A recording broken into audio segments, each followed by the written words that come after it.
Да, вот столько шурупов. Ага. Металл дорожает, провода дорожает. Значит, что мы делаем, друзья? Значит, мы покупаем просто... Ну вот у нас что, ребята, получается... Короче говоря, не успев установить, я уже и успел поснимать все светильники. Друзья, всем привет! Сегодня у нас опять влоговое видео. Сегодня, пожалуй, буду делать... Так, что же выбрать? Планирую закончить вот эту стену, осталась всего лишь одна из 8 стен, и начинать подшивать потолок. Вот уже закупил листы ОСБ, 8 буду использовать, по самому дешманскому варианту иду. Нынче все очень дорого и как бы... Даже для блогера-миллионника это очень дорого, вы не представляете. Взял уже профиля, все уже здесь сложил. Смотрите, как захламилась комнатка. Ну это же вообще что-то с чем-то. Вот как раз таки одна из основных целей — это взять да и расхламить ее. Когда я смогу закончить эту стену, я смогу убрать часть инструментов, связанных со штукатуркой, маляркой, уже, так сказать, на склад. Вот здесь стоит целая куча этого всего добра. Вот. Плитку, опять же... Так, короче, хватит разглагольствовать, приступаем. Просто мечтаю уже сорвать эту пленку страшную. Смотрите, ребят, дошел до какой кондиции. Короче, сделал обрешетку. И вот, в общем-то, я дошел до стадии, когда можно монтировать листы на потолок. Вот.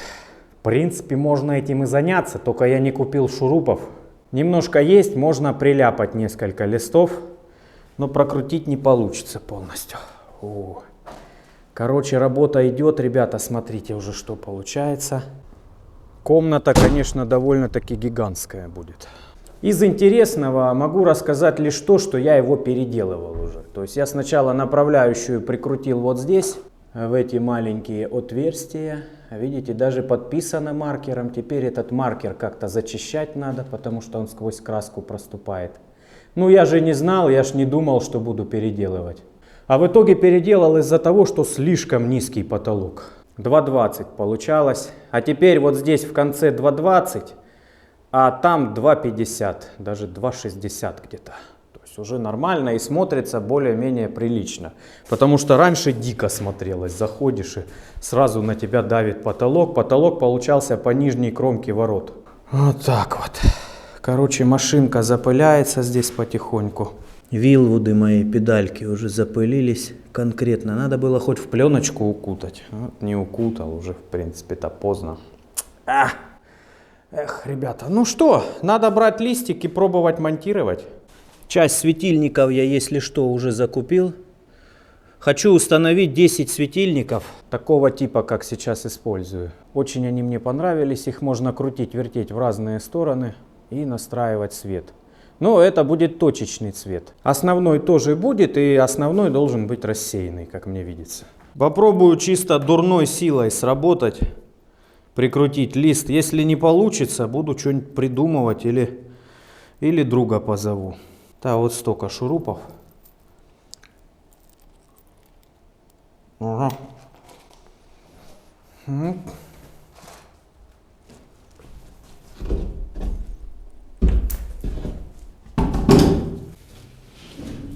Уже забыл, как это делается.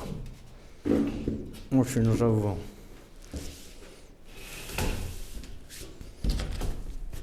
Угу. Тут вот есть подмога небольшая.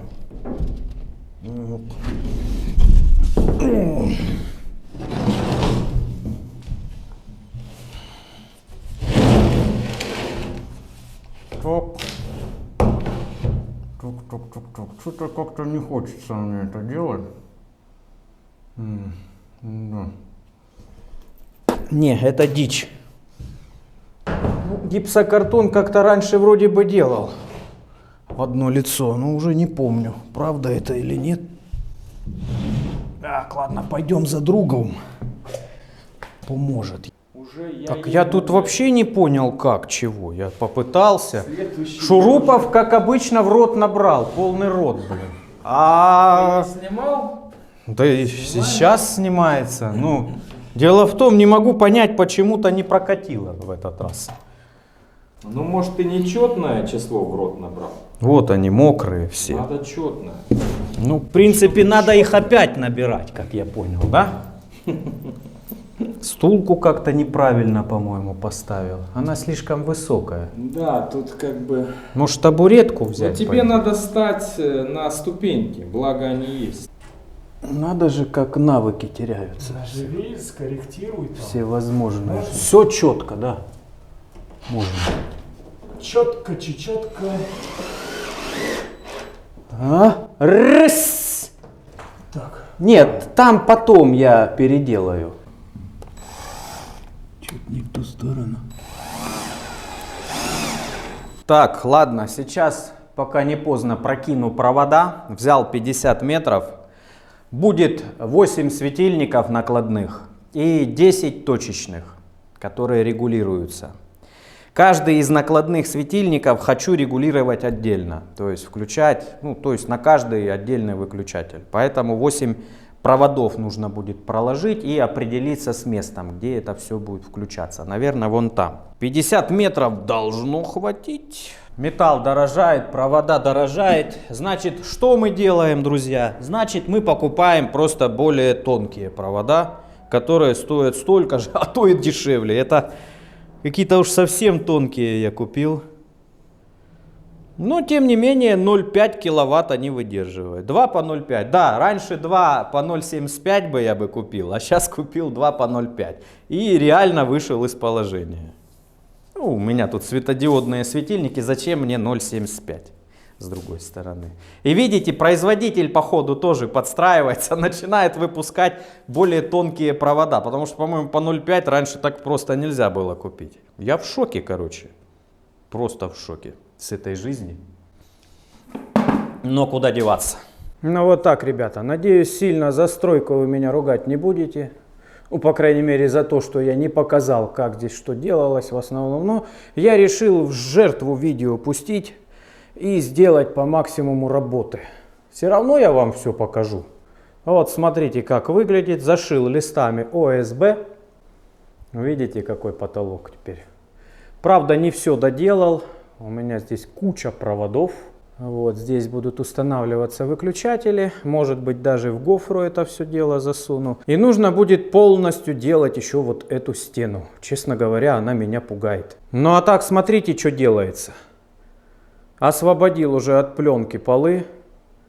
Уже наставляется здесь все батареями. Уже, смотрите, котел появился в мастерской. Да, он еще пока не подключен. Еще долгий процесс подключения. Решил взять дизельный. То есть такой вот у меня бзик, ребята. Захотелось почему-то дизельным пользоваться отоплением. Не хочу никакие печки. Газ тоже не хочу. Объясню почему. Потому что мне не нравится туда-сюда возить баллоны, подключать эти баллоны. То есть дело не в цене, не в экономии. Дело чисто вот в том, что мне не нравится одно и то же делать постоянно на протяжении многих лет, потом придется этим заниматься. А так как бы вроде немножко попроще. Можно будет даже огромный бак набить соляры и пользоваться. Посмотрим, как это все дело работает. Я вам, естественно, все расскажу, покажу. Покупалось все за свои деньги. Никаких спонсорств, ничего.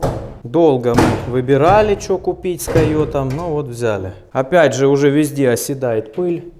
Здесь на магнитиках вообще круто снимается. Приятно. Вот такая конструкция. Я очень сильно недоволен, что здесь так много пустого места. То есть я бы хотел, чтобы они бы сделали корпус поменьше.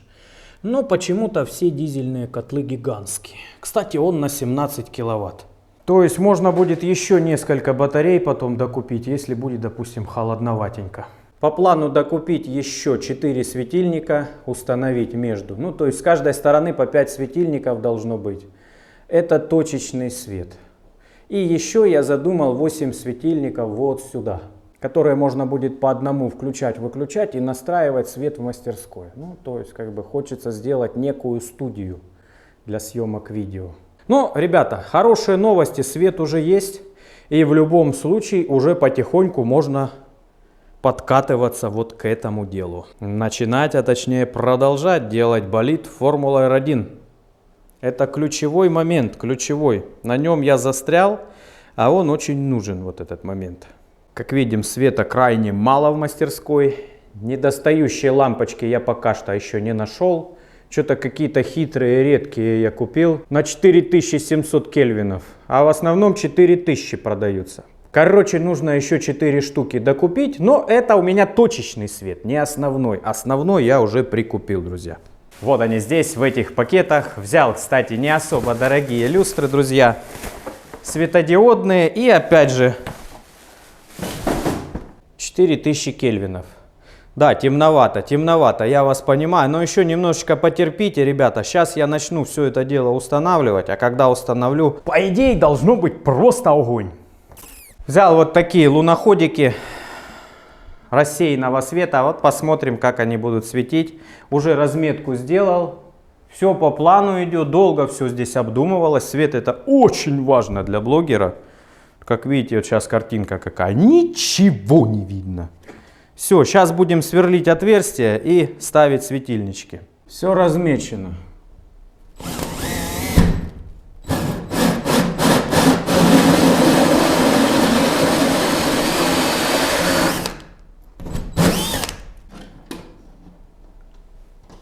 О!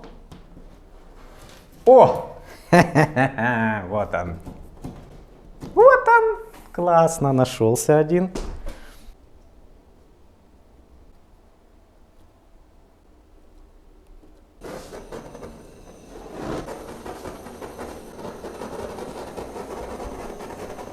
Никакие чудеса электромонтажа здесь не показываю. Чудеса слишком дорого-богато стоят. Поэтому тут без чудес, без затрат времени огромных, по-быстренькому. Но более-менее нормально. Может, когда-то домашнюю мастерскую буду создавать. Может быть, можно будет и чудеса инженерки показывать. Кому оно надо, правда? Я жил в хрущевке, там было 3 провода прокинуто, там на потолке под 45 градусов. Там в стенах. И все работало, телек работал. Микроволновка, там все нормально было. Стиралка, все было. То же, что и у тех, у кого 100 500 переключателей. Как-то так.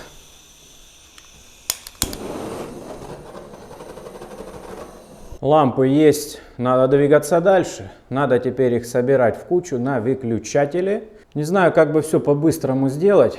Потому что стенка вот эта еще не готова, а в принципе выключатели будут на ней висеть. Наверное, сделаю какую-то платформу. Предварительно собрал все провода. Да, именно прям так вот, прям в кучу. Вот такой космический монтаж. Выглядит страшно, но уже все работает. Каждая лампочка, друзья, каждая включается отдельно, ну кроме боковых. Боковые разделены на секции. Можно вот так вот раз и секцию выключить. Можно хлоп и здесь выключить секцию. Камера у меня знатная, может и в темноте снимать. Но со светом всяко лучше. Значит, смотрите, как это работает. Каждый выключатель отзеркален по вот этим центральным лампам, чтобы их максимально удобно было включать, чтобы было понятно, где какая позиция. То есть я четко понимаю, например, как мне включить вон тот светильник. Хоп, включил. Вот видите, четко все отзеркалено. Могу все включить. Когда все включаешь, света становится вроде бы довольно-таки много, но, по-моему, недостаточно. Хотя, если играться с точечными источниками света, которые можно крутить по-всякому, то можно довольно-таки неплохо настраивать съемочную сцену. Ну, собственно, так и задумывалось, в общем-то. Видео уже начинает становиться не таким уж серым, начинает становиться более интересным, приятным и даже каким-то, по-моему, инопланетным. Но здесь еще ничего не делал, здесь будут прокладываться, возможно, трубопроводы отопления, там посмотрим, конечно, но вполне возможно, что это так и будет. Потолок пока решил покрасить в беленький, там посмотрим. Вот что получилось. Это же, конечно, не финальный ремонт студии. На студию пока еще не очень похоже, если честно. Какое-то все белое, унылое.